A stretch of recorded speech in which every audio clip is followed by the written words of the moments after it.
Okay, and we are live. Yes, we are. So how are you, Chika? How's it going? I'm doing well. It's getting really chilly. The color of the leaves are really changing here in Japan, and it's really beautiful. I plan on visiting some temples and shrines this weekend, and yeah, I'm really excited about that. Yeah, fall in LA is gorgeous. I had a palm leaf fall off one of the palm trees in the That's back. right. This is So the I, time of the year you see a lot of these palm tree. yeah, What are that's they called? The stems? I They don't know, but they're whatever it all was, like, yeah, they're all like on the road and kind of hanging out. yeah. No, it's a palm leaf, I think, is the technical Yeah. term, and I, Yeah. I I managed to pick that up without incident and Oh. put it in the big green trash can. So that was my fall, Mm. backyard duties there. So that was very exciting. Mm. Fall in LA, there's nothing like it. Gorgeous. So we've been off for a couple of weeks, but now we're back, Yes. and we apologize for disappearing for a little while there.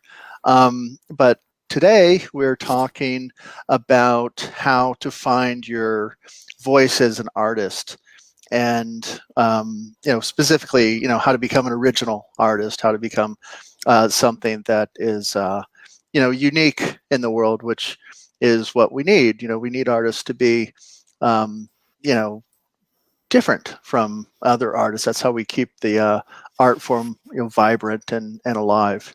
Right. So but before we get into all of that, though, I do want to say welcome everybody, and thank you so much for those of you who've been supporting the new record.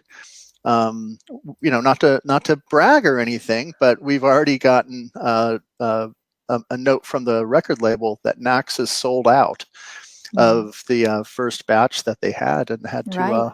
reorder. So, Yeah. and that was only what, 2 weeks in or something like that. Mm-hmm. They Mm-hmm. were already out of stock. So that's Yeah.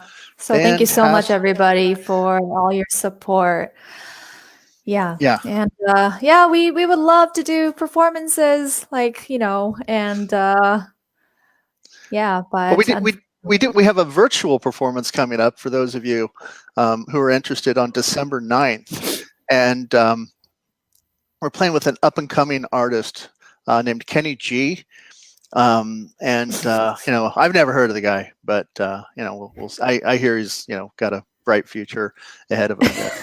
But we'll be doing a short set. yeah, Um, this was supposed to happen. Was it in April? April. April. Yeah. Yeah. Yeah, just one of a ton of things that got canceled and all that. So yeah, our first little streaming performance for an event's going to be Kenny G on the 9th of December, and I'm sure that's going to be archived as well, and we'll post all the links. So Hmm. um, you know, tune in for us, stay for Kenny G if that's your thing.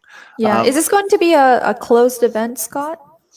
No, it'll be uh, open to anybody who wants to Oh, wow. participate. Yeah. So Okay. yeah, absolutely. They want as many people, as many eyeballs on that as possible, of course. So Mhm. anyway, it'll be fun, and there's going to be a little Q&A with Kenny, and some other stuff. But anyway, hope to see you there. Yep. Okay, so Chika, what do you say? You want to start diving into this or what? Yeah. So finding the voice as an artist, we always talk about this topic, even when we, sit down and talk about like music, because it's such a essential thing for all of us as musicians. And yeah, so what is a voice, right? How do we become so unique? Well, how do we become, where we are and do what we do? But we all started somewhere, right? And Uh, Scott, when did you start playing music? well, I started. Well, I don't know if you want to call it music at first, but yeah, I started when I was 6. Mm. Um, and it was at a local music store. And the truth is, I really wanted to play the drums. And my parents said, no. Like drums, like set drums? Yeah, no, I wanted to be a loud rock drummer. I thought that would be a lot of fun. Yeah. Because I'd been banging on pots and pans in the kitchen for a while, and sort of seemed natural. But yeah, then after that, they got me guitar lessons because I refused to play piano, which, by the way, I kind of regret now. I think had I started with piano, that would have been not a bad thing, actually. Maybe a lot of musicians should not wait until later in life before they start playing around with a keyboard. I thought that might have benefited me. But anyway, it was guitar, and they told me I was learning rock guitar, and turned out they're tricking me, and I was working from the Aaron Shearer classical guitar book, which I yeah, I know. It was learn these things here, and then I'll teach you a couple of riffs from a Kiss song or Led Zeppelin or something like that. And so it was that. So he had me learning classical guitar. Was your first teacher a classical player? Or? He was, yeah. He was a graduate student. This was in Indianapolis, Indiana, and his name was Brian Hostetler, and he was a graduate student in classical guitar at Butler University, and taught at a music store at a mall not far from my house. And funny thing is I reconnected with him a couple of years ago, and we met up at the NAMM show.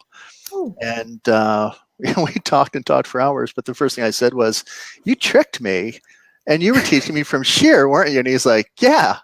Goes, of course I was. Yeah. So yeah, they tricked me into learning classical guitar. So I was reading notes and things like that from a very early age.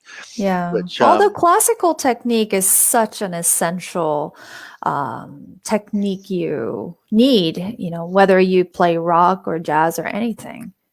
I can say that with any instruments. Yeah, I mean, it certainly doesn't hurt. I mean, I don't know anybody who is like, man, I sure am glad. I never learned how to read, and I never learned how to play. A classical, through classical technique. And even if you don't like classical music, one of the things you learn by studying classical technique is, we've got years and years and years and years and years, more than a century, maybe two, of people trying to figure out the best ways to move the hands, and the best way to do this and the best way to do that. And when I was studying electric guitar with instructors, they didn't really talk too much about that sort of thing. Not a lot about well, I mean, they did, but not in the same detail that you get from classical. Does it seem like they sort of teach you by ear, or sort of like a phrase, or? Well, that's one of the downsides of learning, at least the way I learned classical guitar early on, is, and this is one of the criticisms of being trained classically, but it's not true for all classical methods, but it was in my case, where you really were just sort of note reading. So, you read the notes, and then they write, get a little louder here, back off here, take some time here, take a breath here. And, you and I both know, developing a good ear early on is really, really, really important. I'm watching this now as a parent, and my son, who plays saxophone, he thought Chika's instrument was cooler than mine. Whatever. I think he wants to play duet with you. I think that's somebody pointed that out. Hey, if you play saxophone, you get to hang out with your dad a lot. Yeah. So that's awesome, and a little bit sad at the same time. But no, but the first thing he did was he started figuring out songs by ear, and I thought, this is great. And nobody was even telling him to do it. He just started doing it. So anyway, yeah. But yeah, for me, it was classical. And then, of course, high school rock bands, things like that. Moved to Hollywood, GIT, got into, fusion more than jazz. Kept playing fingerstyle, and ended up, working with John Dearman from LHUQ for lessons for a while, and next thing you know, I was at USC, and that's when I was just fully committed. But I guess the point of me mentioning all of that is it wasn't a straight shot from Aaron Shear classical guitar lessons when I was 6 to going to a university or a conservatory for a classical music degree. It wasn't that at all. And I'd like to think that sort of eclectic musical path that I had gives me the perspective that I have now, rather than only knowing one style of music and one style of guitar playing. So what about you, Chika? What's your journey? Yeah, so I started off by playing the classical piano. I started when I was about 4 or 5. At that time, I moved to Germany. I was born in Japan, and I moved to Germany when I was about 4. And I had a piano lessons once, we moved over there. And, in the beginning, it's very, simple, piano playing. And I don't think my parents expected me to become a pianist or anything like that. They just wanted me to have a broad perspective and, be able to play the piano. It's such a nice thing. And I continued on. I after 5 years in Germany, I moved back to Japan. I was there for 3 years, and then came to the United States. And I even then I continued playing the piano. I learned lots of repertoires throughout those years, and for piano, I think I stopped when I was about at the end of high school, I would say. But the funny thing about where the saxophone come in is when I started marching band in high school. So I was about maybe 14 or something, 14, 15, when I came to the United States, and I wanted to immerse myself in the American culture. So I was like, I'm going to be in the marching band, and my high school had quite an extensive marching band. So I joined, and then I started playing the saxophone, and I liked it. And I was also a drum major, so I was conducting music. But I think the piano helped a lot for me, because I had already a basic, I can read music, of course. I understand the music and the phrasing and the, how I want to create music already. So I feel like from piano to the saxophone, the transition wasn't as difficult for me. And I was at the point where I was like, I have to go to college, right? I was in my junior year, and I was like, you know what, I'm gonna pursue music and see how that works out. So at that time, I had no saxophone lesson skills or I never had any classical saxophone training at all.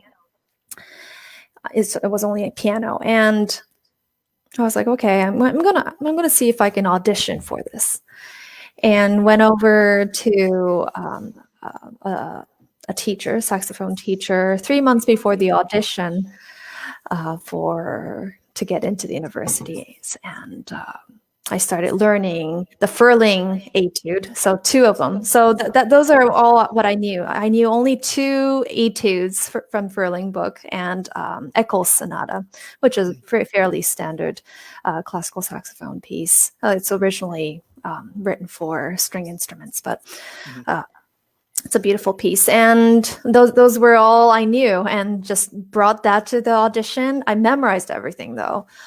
I'm so glad my teacher at that time pushed me to memorize, because he already said that's going to impress whoever going to hear you at the audition. So I memorized everything. I went in, I played everything fine, and magically I met I still remember to this day, Dr. Douglas Masick at UCLA. He took me as his saxophone student, and that's all where it started. But he at first was skeptical, because on my repertoire sheet, when you write what kind of pieces you've played for saxophone, all I could write was a piano repertoire. So he was like, "Are you sure you're going to be a saxophone student or a piano student?"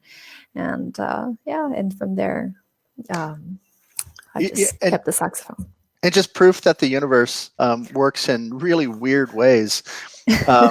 Doug, Chika, and by the way, we did not go to the same university for undergrad. No. Doug Masick, he was playing duos with my teacher when I was accepted at USC.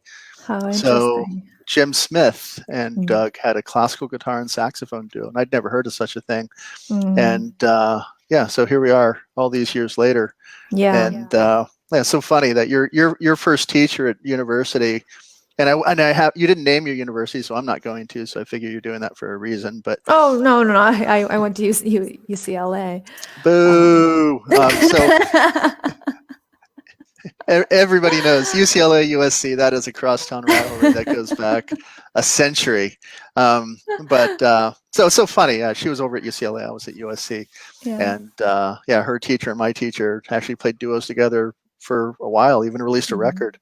They have a different approach musically, repertoire things than we do. But anyway, I just think that's such a cool little coincidence. Yeah. Well, when I was studying with Doug, I did not know that he had a guitar and saxophone duo, to be honest. And it was later when I found out about that. So yeah. No, you should always open with that. Hi, I play on a classical guitar and saxophone duo. But maybe that's just me.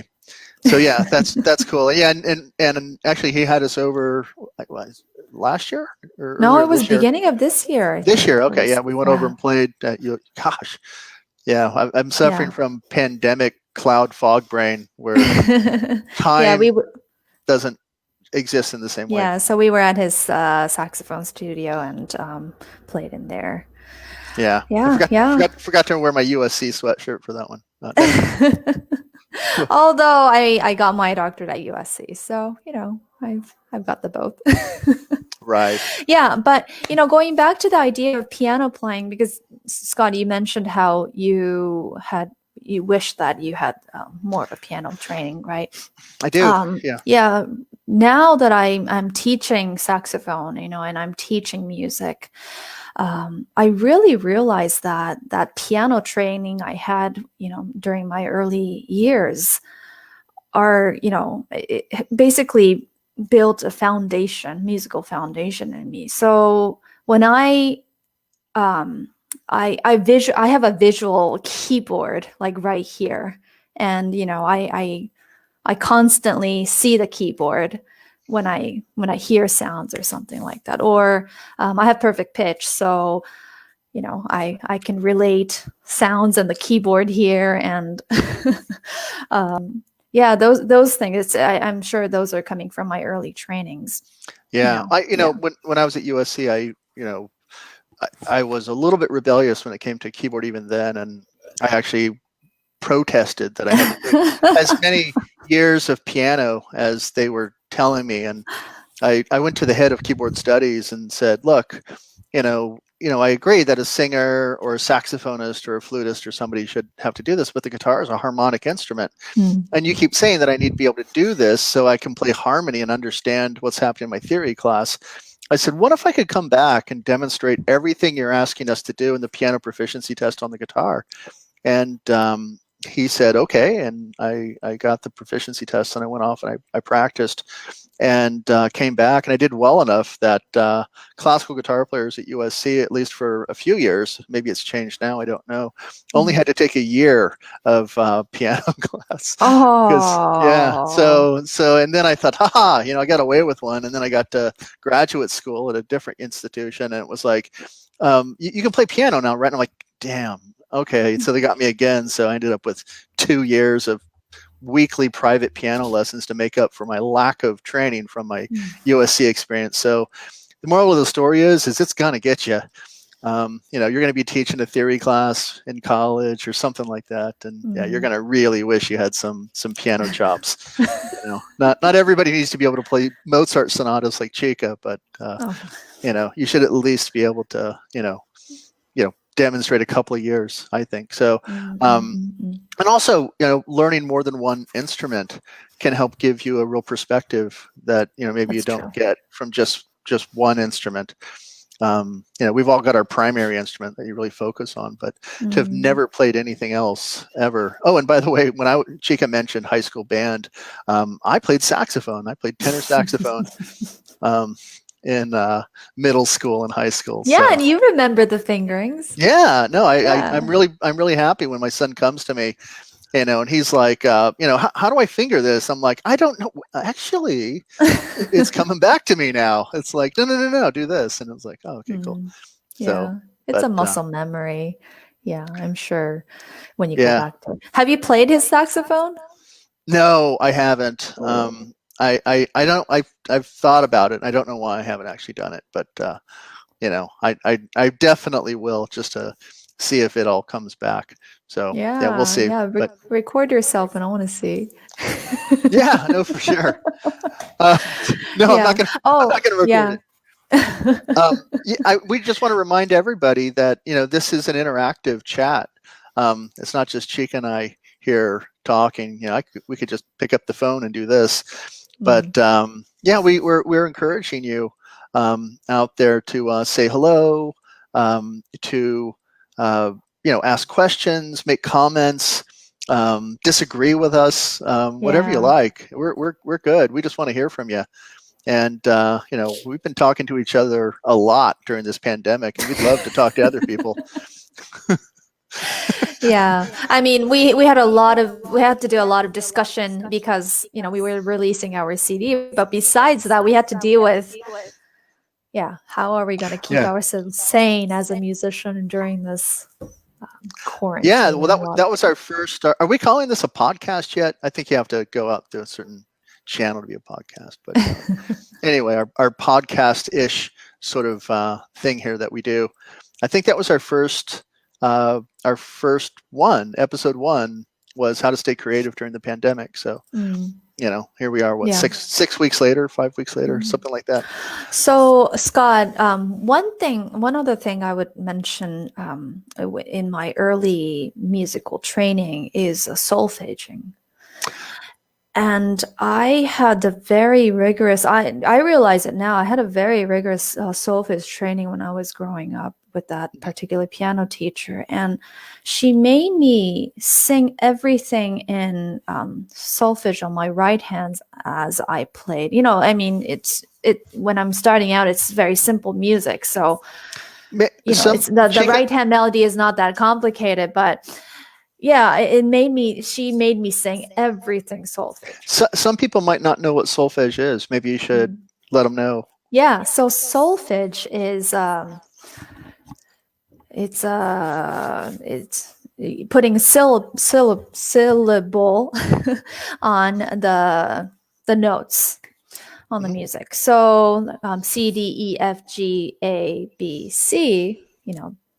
There are 8 notes in one octave, and it starts from do, re, mi, fa, sol, la, ti, do. Right. Yeah, so it originated from an Italian singing. Right. Yeah, and maybe it's too technical, but there's more than one type of solfege, right? You got movable solfege, and you've got fixed do, right. and you practice fixed do. Right. So what fixed do is, the C or do is always a do. That would never change.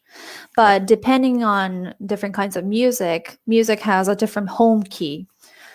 And that home key could be from C, or the home key could be a G.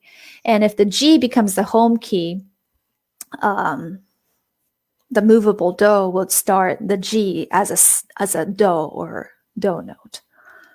If I explained that well enough. Yeah. But in fixed do, C is always do, no matter what key you're in. Yeah. So. Yeah. So I don't do movable do. Do is already a C is always a do, and and change. I've noticed that people develop perfect pitch more often when they practice fixed do rather than movable do. But on the other side of that, I've worked with people who have perfect pitch, not you, you don't suffer from this, but I've worked with people who have perfect pitch who have crappy relative pitch. So they can't actually hear like a minor sixth or a minor seventh or a tritone. They hear the notes and then they go, oh, and then they figure it out like it's written on paper. That's how it is. Yeah. So yeah. Of course, in my undergrad theory training, the teacher made those people who have perfect pitch. He made us change the where the dough is. That yeah, same. When I was a grad student at Yale University, Yale School of Music, Richard Lawley was our musicianship instructor and said, how many of you have perfect pitch? And there were 30 of us in the class, and I'd say 50% of the hands went up. And he was like, good to know. And he would always like, okay, here's this melody in, F minor, and then he'd play it in A minor. And he'd make you do it fast. So, those with perfect pitch, they did not have the time to do a transposition. They actually had to hear the space between the notes, the intervals. And, they were struggling. And, that was not fun at all. No. So it was easy for me. You tell me it's a B and it's fine. It's a B, it's an F. I don't care. But, then you play a note after that and, I can tell you what the interval is. So, that's one of the benefits of, or if I have to play drop down tuning, something like that, I can still look at a score and not have it bug me because all the notes are different. So anyway, it's, just one of those things people ask me a lot about perfect pitch and, are you necessarily more talented if you have it? And, it's like, no, but it's got its useful moments and it can also drive you crazy from time to time for sure. But with that solfeging, I use that a lot in my lesson as well. I really realize singing is extremely important when you're acquiring musical skills, and I ideally want all my students to be able to sing their parts. Well, it's difficult to sing everything in solfege, so the pitch is fine, but in my head, when I'm playing the saxophone, I have that solfege in my head. When I hear a pitch, I see a solfege, like, Yeah. So. Yeah. That's part of that, formal training versus self-taught. That's something that comes up a lot. Having taught for decades, I get a lot of students, they come and some are just very open. They want to learn as much, about the history of, the instrument. They want to learn, all of the methods. They want to learn, the more or less agreed upon way to do this technique or do that technique or, whatever. But then you get those students who are just like, oh, but if I learn all this stuff, then I'm going to be just like everybody else. And how will I become a unique artist if I have to learn all of this stuff? And I always I was teaching a music fundamentals class right out of grad school. I was just desperate to make some money. Didn't immediately go to getting paid for concerts and things like that like I thought I would. So back in LA and teaching this music fundamentals class, and that just means you're teaching basically from do re, every good boy does fine, treble clef, bass clef, grand staff, through to maybe major, minor, diminished, and augmented triads, and maybe if you have a good class, you get into inversions and basic, progressions. But I get students in there, and they're like, well, but if I learn all this stuff, won't I just sound like everybody else? And it was like, well, no, actually, if you know what the rules are, then you're going to be in a better position to avoid the cliches. So, and I remember at the time, I don't know if it was a great analogy or not, probably sending a bad message, but I was like, really good criminals who get away with stuff, like white collar criminals who embezzle for years and nobody ever catches them. They totally know the law. They know exactly what they're doing so that won't get caught, right? So, they know the rules so well that they're experts at being able to break them. So if you know that I'm not going to get too technical. If you know that this chord or this harmony tends to want to resolve to this one, well, then you can avoid that. You can, all of the rules of music say go left, and you hang a right, or you make a U-turn. I mean, if you really want to be different, Yeah. Some of the greatest sort of oddball pioneers in music, people like Arnold Schoenberg and Igor Stravinsky and Miles Davis, man, they knew all the rules. Miles went to Juilliard. And then when he went off to do his own thing, he knew exactly what what this note traditionally does, right? Or how this traditionally works. And then he just threw all that out and created his own thing. And then he reinvented himself, several times after that. So absolutely not, knowing the rules doesn't mean you're bound by them. As a matter of fact, you can learn what to do to be different from that. So anyway. It's a power. Like if you know it, you can use it or not use it. It's your choice. Yeah. But I mean, how can you how do you know you're creating new things if you don't know what others have done before you? And I don't know. And I think the other thing is, if you really love music, you should want to know everything about it, right?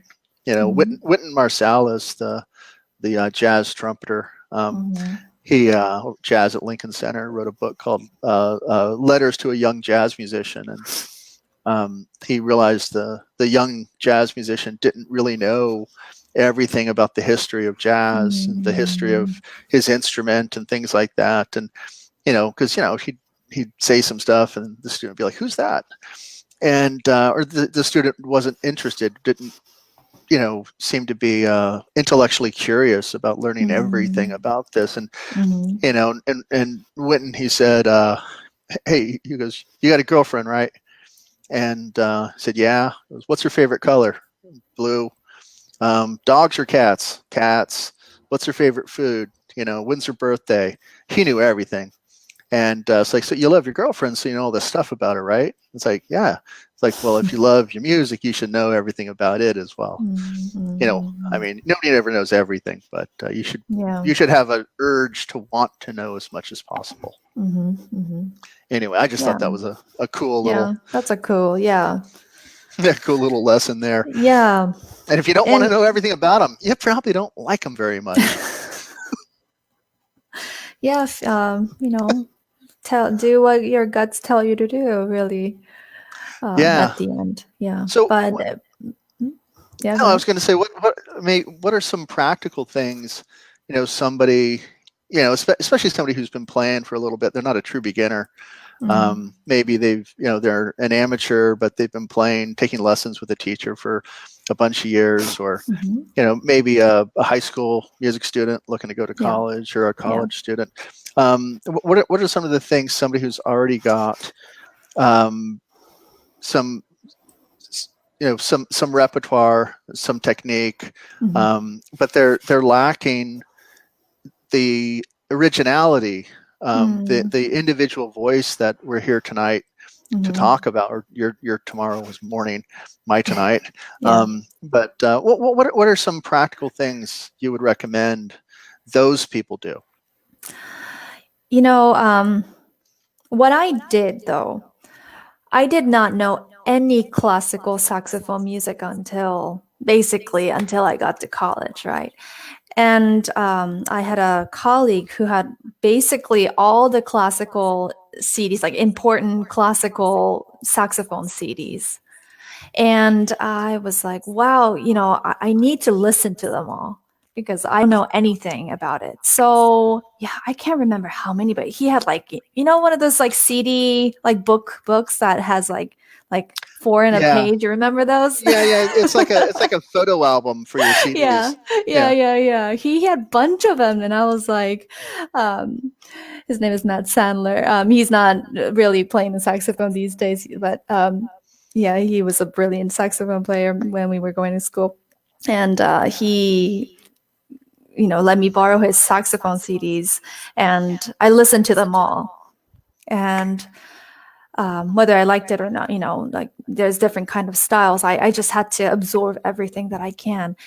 And after that, I was like, okay, I think I listened to them enough, and I said, you know what, I need to find now it's time for me to learn the music and see where I can take. Yeah. So I absorbed it first, and then from there, it's a quest of looking for. That's right. What you want to become. Yeah, I sometimes have students. I'll say, "What's your favorite interpretation of this piece?" And like whatever. And in guitar, the answer is almost always David Russell, but or Pepe or someone. But it's like, oh, you like David Russell's interpretation of this. I want you to try to copy it. And this, when I was in college, I again, I wasn't always making the right decisions, but I purposely avoided listening to other versions of pieces I was playing because I didn't want them to influence my version, and I've just completely done a 180 on that. And first off, if the criticism is, wow, you sound too much like David Russell, just say thank you and walk away, because that's if we could all have that be our criticism, that it's good, just it sounds too much like Russell to me. It's like, brilliant. But here's the thing, no matter how much you try to imitate him, you're never going to sound like him. But it's a really good way. And you see this in visual artists. They're inspired by this other artist, and their early works are sort of reminiscent of that, but then their later works develop into something else. I was reading, I'm moderately obsessed with Glenn Gould, the pianist, and I guess I just like weirdos, but he was just such a unique character. But everybody thinks of him as having such a unique spin, especially on Bach, and especially Goldberg variations, but anything really with Bach, you just think Glenn Gould. And I understand that it's sort of a controversial kind of way that he plays it. It's not the most historically informed performance ever, but it's unique. It's unique. It's completely unique. But early on, when he was listening to Bach, he more or less copied Arthur Schnabel and Rosalind Turek in particular. And so here's a perfect example of one of the most unique artists in the history of 20th century classical performance who did just that. He listened to other artists and he liked what they were doing, and that's how he sort of developed a taste for it, one, but then he developed his own point of view.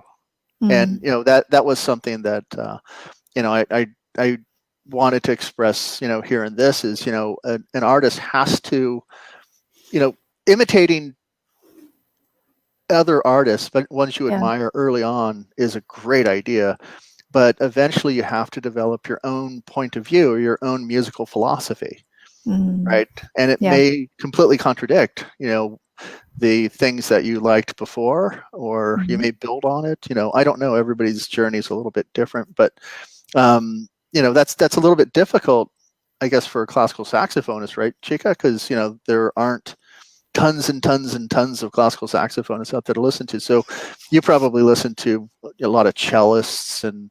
Well, not really. I mean, there are. The thing is, there are quite a few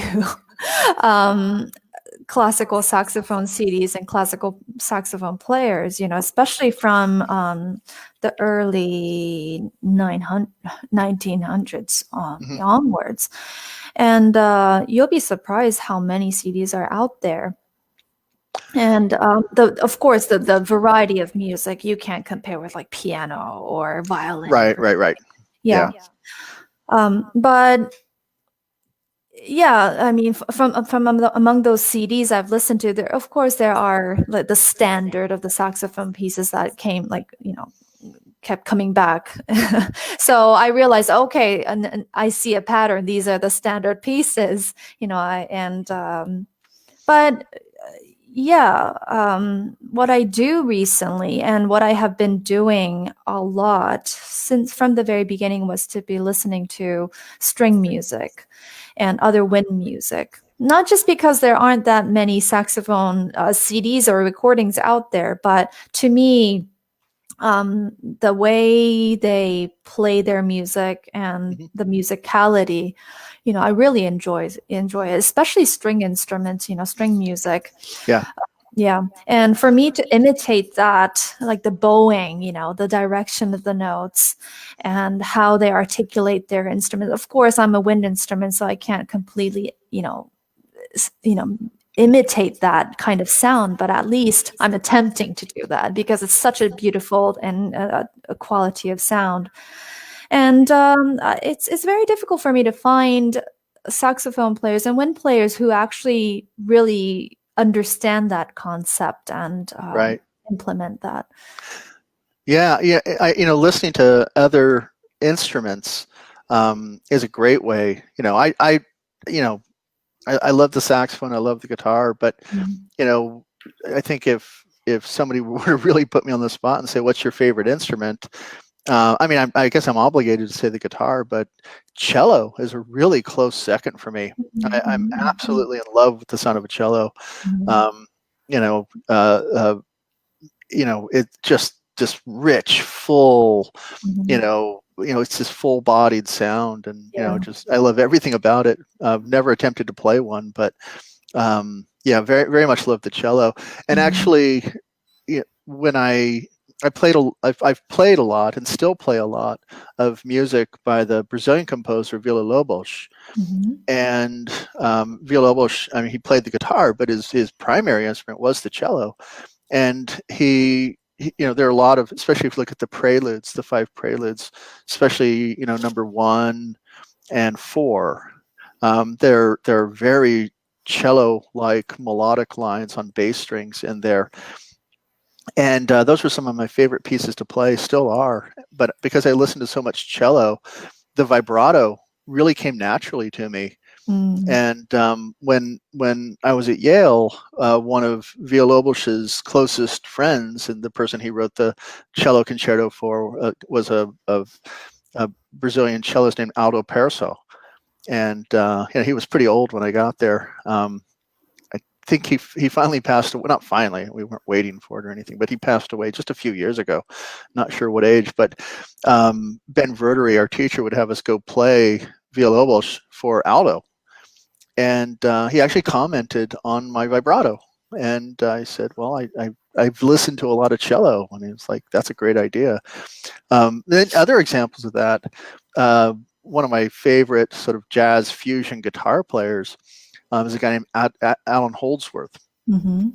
and he just doesn't sound like a guitar player in his phrasing at all. And I didn't know enough about that style at first. I just knew I liked it, and it didn't sound like anybody else. And then I read an interview with him, and he said he completely based his phrasing, his improvisation, on saxophone. So he was he was basically playing saxophone lines on a guitar. Mhm. So looking at other instruments for, I guess, new ideas rather than being in like what we call affectionately the guitar ghetto, which is just a bunch of guitar players listening to other guitar players, hanging out with other guitar players. We get together, we talk about guitar. It's like it's a pretty small circle there, and Yeah. to break out of that can really Mhm. uh, expand your perspective of things in a very very very good That's way. true. Yeah. Yeah. I've got a couple other notes here. Mm. Um, well, two things. One, I wrote to myself here: be yourself, be authentic. Um, you know, when you're looking to develop your own voice, pretending to be somebody else is a dead end. Mhm. So but you have to be patient in order to find your sound. But they're Yeah. just certain players. I just know it's them. I turn on the radio and I missed the intro.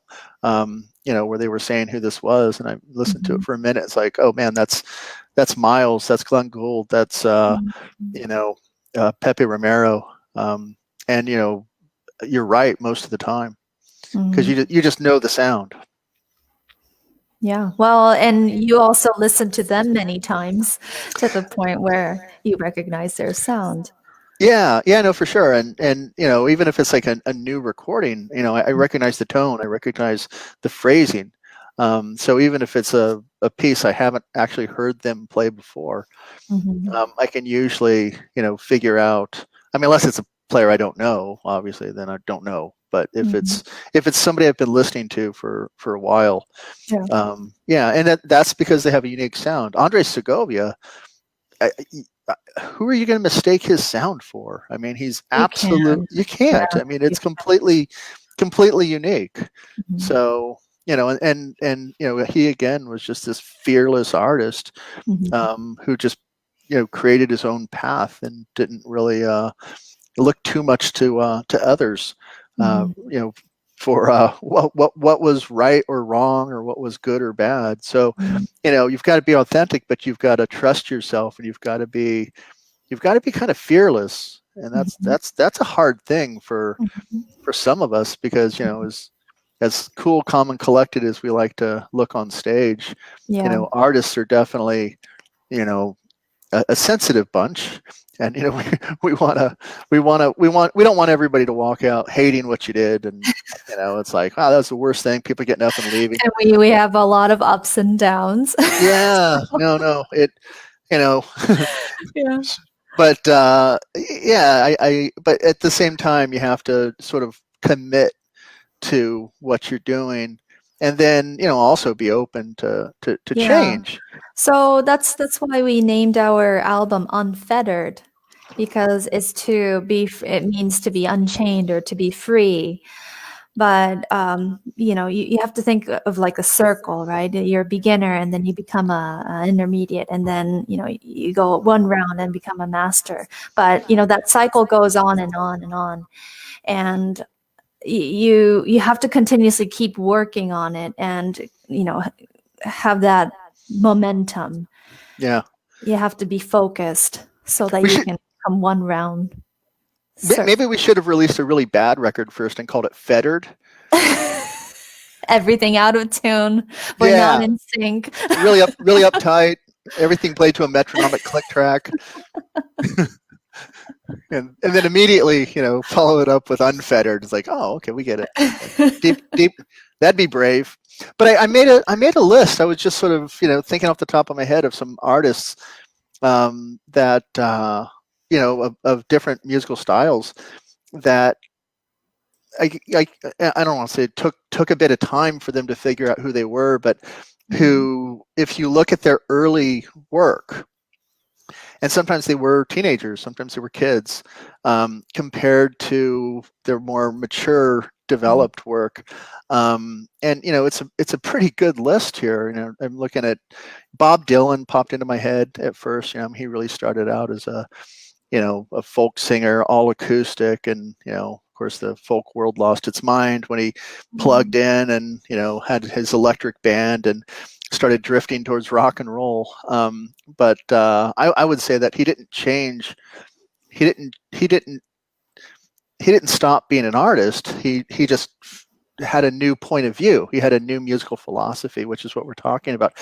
Charlie Parker, great jazz saxophonist, really started out, playing in, big bands, Ellington, things like that. And then, became an innovator of bebop, which is one of the most, individual styles, ever. And, so, he, I'm sure he was great, no doubt before, but, he just kept looking for new things. And, that I thought that was pretty cool. But then I started thinking about some other things. And then it was like, holy crap, Beethoven.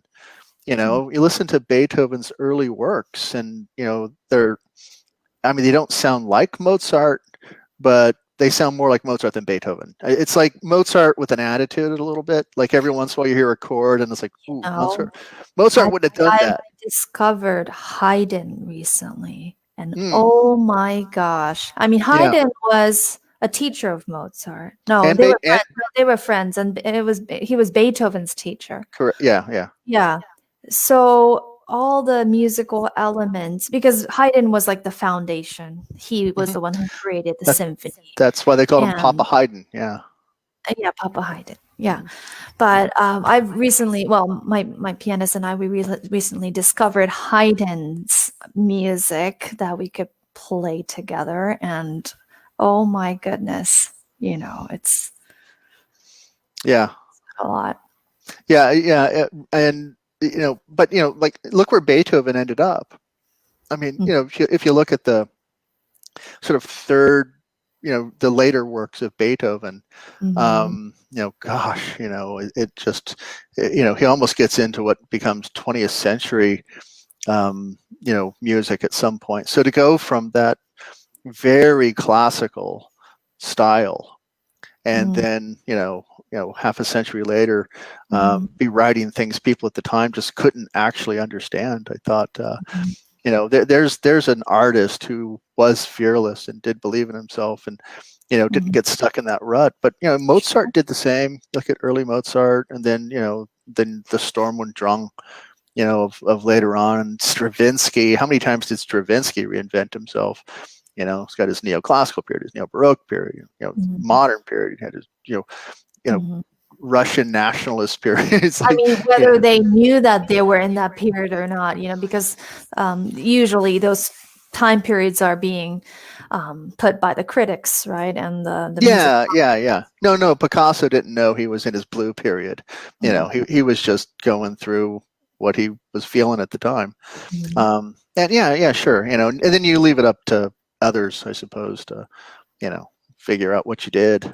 Mhm. But as long as you believe in what you're doing, then, hopefully you'll be part of that discussion someday. Yeah, it's just keep doing, right? Well, yeah, I mean, Yeah. right. Yeah, you've got to, yeah, if you're not moving forward, then you're either standing still or moving backwards, right? Mm. And I've never been one to stand still or move backwards. Mhm. Um, yeah, I've always been told I have itchy feet, so I'm Oh, gotta keep moving. And yeah. and I get bored easy. So if I'm not progressing as an artist or looking for new things, then I'm bored. But And it's okay to take a break, and it's okay to do other things, I think.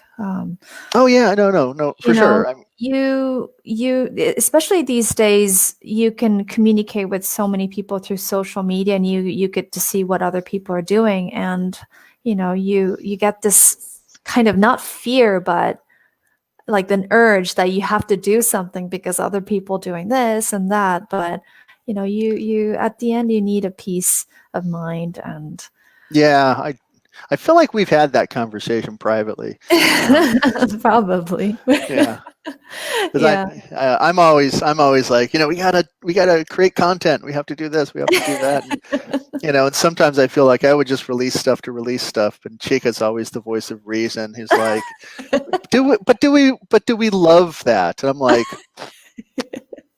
maybe not. So it's like, then why should we do that? I'm like, Well, yeah, I mean, especially these days, content is a content, and sometimes it's all about how many things you put out in one week. And that way it goes on to this algorithm of getting more viewers. And yeah, it's a complicated map there. But yeah, we all have to, yeah, we have our pace, and we have, we can yeah, we can, we have the power to choose when to do that and not, yeah. Well, not by others. that's one of the nice things about you know and I obviously don't play with an orchestra because guitar, unless you're playing a concerto, they don't really have an orchestra, a guitar section. But yeah, orchestral musicians, they're constantly being told exactly how to phrase.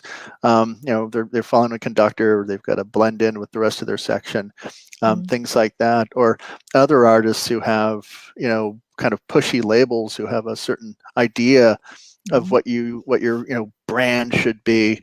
And what I love about what we do here is we can make our own decisions entirely, but between us, and then we just simply tell our support team what we're doing, but we don't actually have to ask permission, which I think is which is nice. We are who we are. Right. Yeah, exactly. But it's nice to have that freedom, to be who we are. We don't have time for it here because we're coming up on the top of the hour, but follow, just as a thought experiment, kind of do a side-by-side comparison between all of the traits that you think of when you think of the word artist, and think of all of the things that you think of when you think of the word artisan. And what is the difference between an artist and an artisan? And I had a really interesting discussion with a painter friend of mine, and it went on for hours. So I'll just put it that way. It went on for hours. But no, for sure. Gosh darn, we've only got 3 minutes left here, but there were a whole bunch of things I still wanted to get to, but I do want to let everybody know that we'll be here again next week. We promise. And you have to tell us what the Artisan is about, right? Next time, maybe we can share that. I ended the conversation. I got mad when he said most of what Da Vinci was doing was artisan. I'm like, wait a minute, and I knew he did that just to piss me off, or to get me to really focus on the conversation. But he made some very interesting points, and I guess if you're creating music that somebody else wants, or you're creating art that somebody else wants, based on their instructions, maybe it's a patron, or maybe it's you're a session player, and you've been told, we want you to do sort of a Pat Metheny kind of thing here. It's like, oh, okay. Then I don't know if you're an artist at that moment. You're copying something else because somebody requested you to do that. That didn't really come from your heart and soul.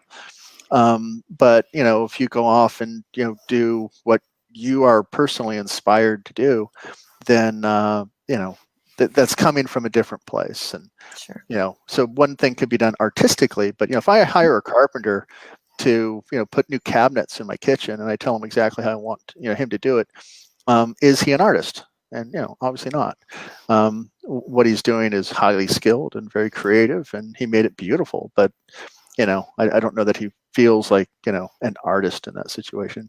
But those are some really bad examples from it. It was actually a really interesting kind of thing there. But whatever. Interesting discussion. Usually best really late at night with a shared bottle of red wine. Good idea. I hope to get back to that soon. Especially like that feeling when we were done with our recording session, and we'd always walk over to that hotel and hit the bar, and the server was just like, why don't you guys just split the bottle? And we're like, what? We can't do that. And then it was like, oh yeah, we really can. Anyway, we were there for a while, people. Don't worry, we didn't get hammered. We got home safely. It was fine. But cool. Well, this was fun, and I have no idea what we're talking about next week, but whatever it is, and hey, feel free, people, to send us a private message through our Facebook page, our Chika and Scott Facebook page, and make suggestions for maybe something you'd like to discuss. And again, I'd really like to have more people weighing in, rather than just listening to us, even though we can talk for sure. That's not hard, but it's more fun when other When there's people. some, yeah, interaction going on. Absolutely, Yeah, absolutely. yeah. Well, my friend Yuka said hi. So hi, Yuka. Hi, Yuka. Yeah, yeah, yeah. Yeah. Awesome. Okay. Okay, I guess we will be seeing everybody next week, same time. Yep. And yeah, like I said, if you've got a really good idea, or even just a passable idea, or even just a terrible idea that would make us laugh, send that to us. Send an IM to us, and we'll hopefully get to that one of these times. Okay, well, Brilliant. thank you. Thank you so much. Thank you. We'll see everybody Okay. next week. See you next week. Bye. Bye.